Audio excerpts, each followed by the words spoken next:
another episode of Morning Edition. Julian Tedor, Andy Satowski, Jason Harper, all here. Guys, we are right now in the middle of a conflict in Iran. We know that the strikes continue as we speak right now.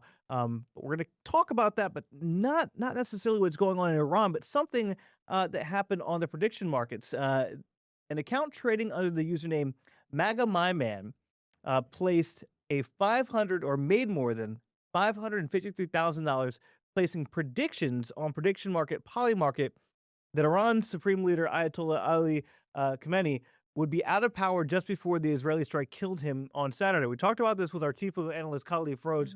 There are ethical concerns. There are questions of national security going on. But when you guys heard about this, what did you think? Well, luckily here at Queen City News, we've talked about the prediction markets before. Now, I hadn't heard about this until our chief business correspondent, Taylor Young, brought this to us. And that one was a little bit more of a lighthearted story about you can literally, and we can't talk about them like they're bets, even though you can get money from them. They're predictions, right? And it can be over the silliest thing, right? Like something in the Super Bowl, but it has kind of gotten into this territory of predicting elections, natural disasters. And in this case, like you said, Julian, that the Supreme Leader would die, basically, right before it happened. What was it, like minutes or something? It was very close. It was very close. So that is now bringing up the questions of something similar to insider trading, because this person profited off of someone's death, and not because someone died, but because of the timing of it, right? Where we have, you make a trade in the stock market well before anyone else does, and you get a whole bunch of money from it. That's illegal, insider trading, but this is highly unregulated, and that's what we talked to Khalif about too. This is just crazy to me. I've never been in the betting or wagering or what's the term we're using for this? Prediction market. Yeah. Trading is the word. Okay, yeah, not betting, trading. So yeah, when I heard that people are putting money on the line here for a prediction of someone could die. This is the window when I think someone could die. Maybe there's a conflict which could turn into a war. Here's when I think. Whatever. I mean, to each their own, but it seems unethical. I guess if it's not regulated, it's hard to say. There are no boundaries, right? It's like the wild, wild west, which is what Khalif said earlier this morning. So I guess it just depends on where the moral standards are. If there are none, you can predict and put money on anything. Right. Until there are standards, then it's hard to go, well, you got to work within this. And then who's the person that decides it's unethical? You shouldn't, I don't know. To me, I can't even believe that you're allowed, which some lawmakers are saying, I can't even believe you can put money on something like this. That would be one of them was Senator Chris Murphy, a Democratic senator from Connecticut, writing it literally on X that he thinks that people are profiting off of war and death and wants this to change. Some added context as I was researching this. This is reporting done by NPR, just to give them their due. There were 2 federal investigations into Polymarket that were dropped, opened under the Biden administration, dropped under the Trump administration.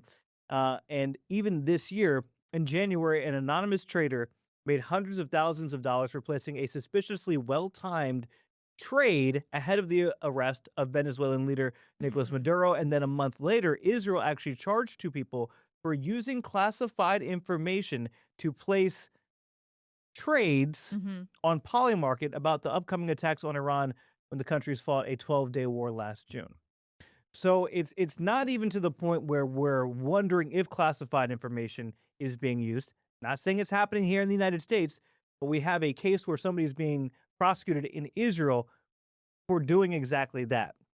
And one of the things we asked Khalif is what legal responsibilities does a Polymarket or a Khalshi have to report this is suspicious activity? And unless you guys interpret it differently, they don't. They don't have to say anything. Because you're trading. You're not betting. And because it's the framework that it's set up in, right? And Right. that's It's all the why framework. it's the framework. I'm sure there are things in the fine print, right? That's the same thing as if you were to place a trade in the traditional stock market, right? There's the understanding of risk, Sure. and reward for some people. But I don't. It really is. It's pretty unregulated, but people are actually getting paid from it, which is wild to me. Yeah, it is. I mean, can we all? This is wrong, right? Yeah, This is wrong. It's icky. This is wrong. It's icky for sure. I would Look. not participate in something like that. But it does, because it is so unregulated. You could have literally anyone, like as you mentioned in Israel, the people who were found to have had this insider information Right. about something that would impact the world, and they saw the opportunity to profit from it. Mhm. It's very similar. It's not similar, but it reminds me of during COVID when right in the beginning when all of us we kind of heard rumblings about things, but oh, that's overseas. But many lawmakers in our own government on both sides of the aisle, I will point out, started making trades and investments in companies that they knew would succeed because they saw a pandemic Right. or some sort of Right. government action to limit people's contact with each other. So what did they do? They went ahead and moved their stocks into platforms like Zoom and Yeah. Skype and things like that. So it reminds me of something like that, of just, profiting off of something that is hurting other people. Yeah. And that's icky to me. I want to play devil's advocate Go here, for it. Joey, and you Yeah. said it's wrong. Yeah. Okay. Why? What is it about what's happening if there's no rules against it, Right. other than it just feels icky to Right. profit off of the death of someone else? Like you said, So when what makes it wrong? when I say wrong, I'm not saying it's illegal because it's Mhm. not. Right. I'm talking about when you're raised by your parents and you should know the difference between right and wrong. Whether or not anybody Should, has laid out a yeah. rule for Mhm. you, you should know. And to me, placing a trade on somebody's demise, placing a trade on, we know that service members have lost their lives already, and you're going to profit off of that. That's wrong. There's again There were people before Jimmy Carter passed Mhm. that were trading, I guess. when he's gonna That's pass away, trading. yeah. Like, when's he gonna? Is he gonna be 100? Like, Mhm. what date's it gonna be on? And someone made money off that. It's wrong. It's wrong. And it's and here to make it is it ethically? I think it's ethically wrong. It's morally Mhm. wrong. Yeah. You should not want to be involved in it, and it makes me sick that there's a market to do it. Yeah. That's the thing. It's whoever's running this Polymarket or the prediction market. I don't Right. know who controls that. Mhm. Who do you send your money into if you're trading, and then who does the payout? Those are the people that I want to talk to. Going, where's the ethical standards here, right? I mean, there could be guardrail. I think it's interesting to be able to literally make money trading off of anything. What if you're not gifted in the stock market? A lot of people aren't gifted in the stock Right. market. But I think that there should be guardrails of what you can trade on, because these are things that maybe if you're not versed in the stock market, these are tangible things that you can understand. What is the timing of X event? What is the likelihood that this will happen, right? But that I don't think that should include international conflicts, Right. people dying, especially when we talk about Jimmy Carter, a president, an official, because I am a firm believer in karma, right? Yeah. Well, Not yeah. that the exact same thing would happen to you, but it's just, you put good out into the world, right? And good, in theory, will come back to you. And I do find that true 99% of the time. But it's more about how you feel on the inside, right? If I had profited off of something like that, it would be hard for me to enjoy those earnings knowing how I did it. Yeah, I know. I think you're right. There needs to be some guardrails on it. Obviously, you're not going to remove these prediction markets. They're going to be there. There's going to be betting websites that are allowed. But there needs to be some guardrails. I don't know if you can remove the complete guardrail on when a president or former president will pass, as much as I think we all agree that feels icky. But to Andy's point, at least international conflict. Can we draw the line there? Because also, and I'll put this question to you guys, knowing there's a possibility to profit off of it presents then a temptation for somebody who has access to that classified information to make money off of it. Remove the temptation, because we don't need any more temptations for classified information leaking out, because God knows it already happens.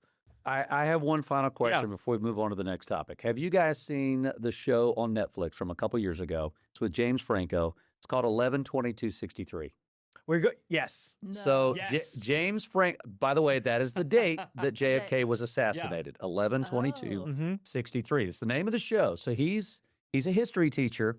I don't want to give it all away. It is fascinating. He's able to go back in time, and the premise is he goes back a couple years, and he's trying Wait, to. no, I have seen that. He's trying to stop the assassination of JFK. But what's interesting is a little bit similar to what we're talking about here. Is he takes back with him a gambling book. And he's able to bet on things that he already knows the outcome. Right. Boxing matches and other, horse races and stuff like that. If there was one key event in time that you could go back and put money on for trading, since it's not betting, if the prediction market was open. Okay, so it has to be Back in the 1950s. So not sporting then. Not sports. Not sports, because that is betting. I mean, I would. This would be anything. I would buy Apple stock. Oh, Okay. okay. And Facebook/Meta. I would. Wow, Okay, so that's good. here would be and to pull something from Steven Miano, our one of our tech experts, friend of the show that we have, I would place trade a prediction on the fact that plug-in telephones will no longer be used by whatever year they officially, because I don't even think they build apartments now with, like, you can't find a plug-in phone. That's true. Like something- something outlet like- These will be extinct Wow. by this year. Or That's a good one. if it's like the prediction market, instead of just buying Apple up stock or something like that, I think something with does cable exist in this point in time? I would something with the streaming market, however Cable you want to TV. phrase the question. About It's hard to not do something in tech, right? Right? Yeah. Because of how ingrained that is into our lives. Cable still exists, but barely. So something on those How platforms. about you, Harp? Yeah. Where you Bell going? bottoms would come back, hang on to the bell bottoms. I don't know, maybe some stock in Ford. Yeah. The early 1900s or something. I mean, I guess you could keep going back and back and back and Right. back and back. Man, I don't know. I'm the one that asked the question, and now I'm sitting here thinking about how far back would I want to go, or like one event in history, whether it was. What if y'all went back? Remember when AOL was big, and like when they were booming, be like, AOL is going to be extinct. Nobody's going to know it. Kids won't even know what this is. You're right. Come 2026, AOL will The be iPod. right. Yeah, see The that? iPod. Which There's so which many we all things. have the phones, but the iPod was Apple's biggest turning point in technology, because from the iPod, the iPhone was born, right? There it is. Thank God for that. Yes, thank goodness for our iPhones. Whew. We go down the rabbit hole, but Come we're on not now, going doesn't take to. long. We're talking about a lot more. You know what? I'm not even going to say exactly what we're going to. I'm just going to give you all an idea. We've talked about, right, prediction markets, but we're talking about, fast food on a first date today on Morning Edition. And, that guy right there. Oh, no. The Come voice on. of an The angel. best singer happened? in America isn't Jason Hart. That's not what we're talking Don't about. put your money on it. Don't put your money on it. All that and more coming up on Morning Edition. We'll be right back. Welcome back into Morning Edition. Okay, we had an interesting topic this morning.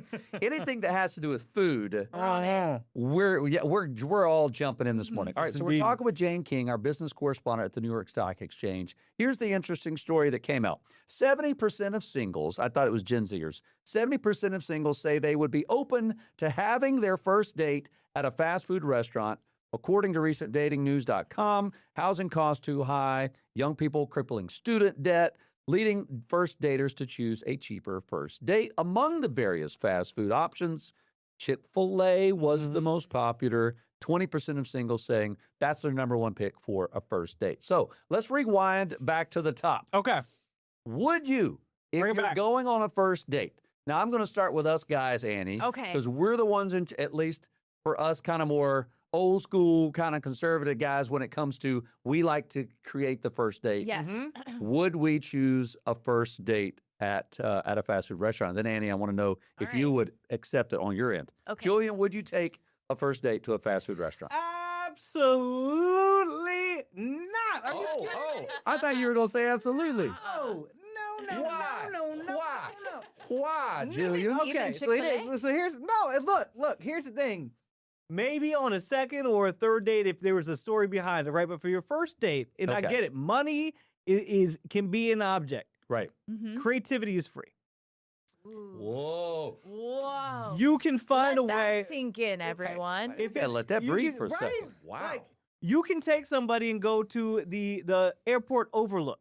That's free 99. I say, you know what? All right. I just want to go and sit in here, and I want to find out who you are. Now, is that creepy? If you're like Annie, all the other persons, if you don't know them, wouldn't you rather a first date be somewhere in public? Okay. In case it's But- awkward or. okay, it could be. You could go to a coffee shop. A coffee shop All costs right. about the same as you're going to spend at one of these restaurants. You can do something like, hey, I'd like to take you to the zoo.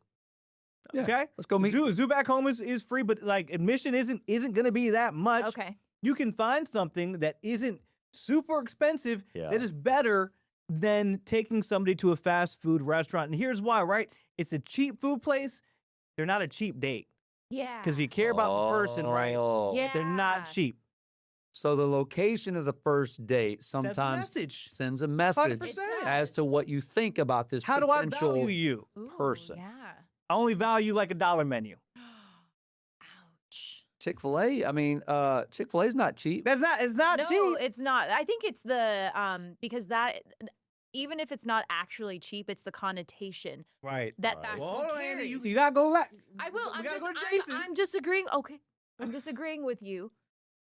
In that Our- point, Let's Jason, say you're Jason? both as somebody that I know is skilled.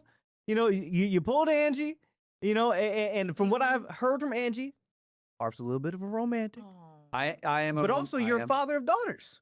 Yeah, that's true. Exactly. See, so I'm thinking of it as well as being, 20 years old. And also, if one of my daughters came home and told me, hey, Jimmy is asking me out. Oh, who's Jimmy? Tell me about Jimmy. Right. Well, what are you guys going to do? He's going to take me to, I don't know, fill in the blank with your favorite fast food joint. Mm-hmm. Yeah, Long John Silver's. Captain D's? Captain. I would have questions. Right. I would try not to be judgy Mm-hmm. and judgmental and say, well, based off of where he wants to take you, he must not have money. Therefore, his standards must be low. Okay. He's not taking my daughter out. I would be quick to try not for all that to happen. Although that probably would immediately go through my head is how do I say this to be still excited for my daughter, but at the same time be maybe a little cautious, like you said, going. Isn't there somewhere else where you guys could go on a first date? I would probably say coffee. Yeah, like coffee. Or I don't know, Annie. I mean, if a guy were to take you on a first date Yeah. and you were interested, maybe you haven't 100% said yes, but you somehow found out that he was going to take you to fast food. Mm-hmm. Would that change your mind? I think I would still go on the date, but I would suggest somewhere else. Because I don't really like fast food that much. I would keep that in the Oh. back of my. I would file that back, but again, Okay. try to be an open mind. Hold on, Julian, get All right. rid of your You got that face. judgy Your face judgy face. from over the Hold that computer. judgy face. Hold that judgy face. No, to your point, Jason, I get it. Like, especially if you're dating when you're young, money can be tight. So to Julian's point, creativity is free. I think it's more about putting the thought into what you're going to do. And a first date, like, yeah, it can be nerve-wracking. So sometimes people want to have something to eat or drink. So you have an activity to do, even though drinking's not hard. You have something else to kind of distract you. Coffee is very inexpensive. Even if you get like the mocha froca laca, blah, blah, blah, blah. That's what, $6-7 times 2, Yeah. $14. Easy. What is wrong with you? $6-7. $6, $7, $6, no, $7. 6, $7. Oh, That's okay. what this is for, that generation, right? Right. Even when we were talking with Jane, a wine bar, if you are of age, you get a glass of wine.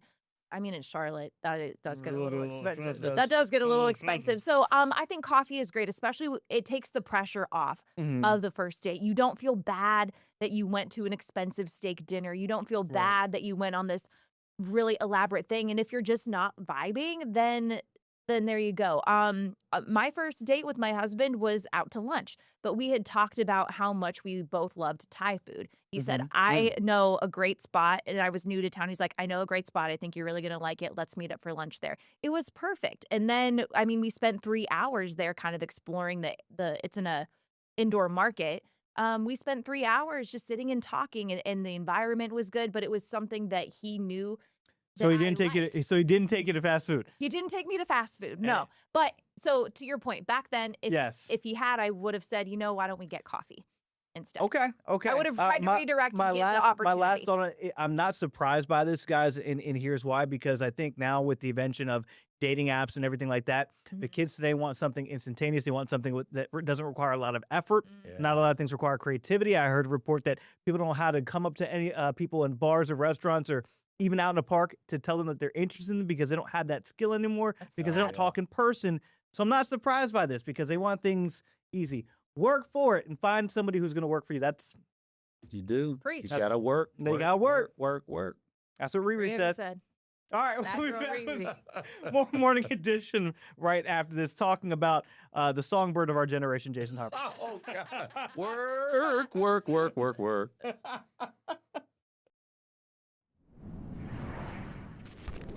Welcome back to this episode of Morning Edition. And we are talking about, we're going to get to the songbird of our generation in a second. Jason Harper. Yeah. We will, because you teased it, so we have to. We have no choice. There he is. There he is. We are talking about baseball. It is just a couple weeks away. At the end of March, we have opening day for the Charlotte Knights. And if you haven't been to a Knights game yet, you are missing out, and you need to go, and then you're going to see why. Truist Field is up for best baseball field in America for the minor leagues. And clearly, we all love Truist Field. Oh, man. I love that ballpark. Come on. Look at you. Jason has sung the national anthem there. So if you go to a baseball game, look at Julie. There is a chance. I've been Miles Davis over there. I hope not. I hope not. We have great memories. We all have great memories of taking our families, our spouses, our coworkers, people visiting in town. Hanging out with Homer. Hanging out with a Homer, the Green Dragon. It is by far one of the best things to do in Charlotte. If you can sit on the third base, there's not a bad seat in the house, but if you sit on the third base line, you got this open view of the Queen City skyline. You can stick around for fireworks on the weekends when they have those. I mean, we've done live shows, is what you're looking at right there. We all have 100 memories, and there's a lot of great minor league ballparks in the country. We want to vote. Voting goes till March 16th. You can vote online for USA Today. And that's a Light the Knights. They just do so many cool events too. So there's the skyline from the concourse. The entertainment is top notch too. It mostly is because of things like this. This is Ted and myself in a inflatable horse race against Homer, where I body block Homer. So Ted can win. It's just the best thing about minor league ballparks is that they have this great environment. But Truist is, and I know I'm biased, it's one of the prettiest ballparks I've ever been in. As somebody who grew up playing baseball, I played in ballparks similar size to Truist. There is not one better that I've been to. Because you have the cityscape right in the background, you're in the heart of uptown Charlotte. It's just a really intimate experience. It's not really expensive. Everything about the ballpark, I mean, I don't think I've had a bad time there. Never. It gets a little hot in August. It does. But come But on. we're in the South. Right. There's a lot of people that want Major League Baseball in Charlotte, and I know they're looking at Raleigh. I would hate for this to go away if we were to get Major League Baseball in Charlotte. Because then we wouldn't get this. I mean, we just got to put it up again. I mean, there we go. Because you're not going to get Jason Harper blessing that your ear posture. holes with his angelic voice if we have Major League Ball. Like, come on now. That's look what at makes look at the artery about to blow on the left side of my neck. you were really straining to hit that note, huh? That's a tough one. hit If it. you don't wear tight pants, you gotta sing high to be a songbird. Oh boy. Anyway, we can all agree that the food is also top notch. Oh, It's a really 100%. clean ball. If we're talking about That's a voting, mac and it's- cheese it's dog, ain't it? clean. That's a mac and cheese Oh. dog. Okay. Oh, yeah. By the way, real quick, I did not Miles Davis. I went down that slide there. Explain. The Knights told us that there were new slides to try out in the outfield. Harper and I, being kids, we had a live shot. Then we went out to try them out, and turns out there was a puddle on my side. Oh no. Jason and I go down. I come out, Listen. And Jason just dots. I'm dry as the Western Desert. And Julian looks like Miles Davis. I'm not saying it was insider information on me knowing which side was what. I'm just saying. Talking about prediction markets. Look at that. Look at that. Red tire. Oh, Oh, real quick, Jason, when's voting in? Voting in March 13th. Go to 16th. usatoday.com. March 16th. March like I said, 16th. March There we go. 16th. And you can vote for Truist, best minor league ballpark in the country. There it is. All right, that does it for Morning Edition. We will catch you guys next time.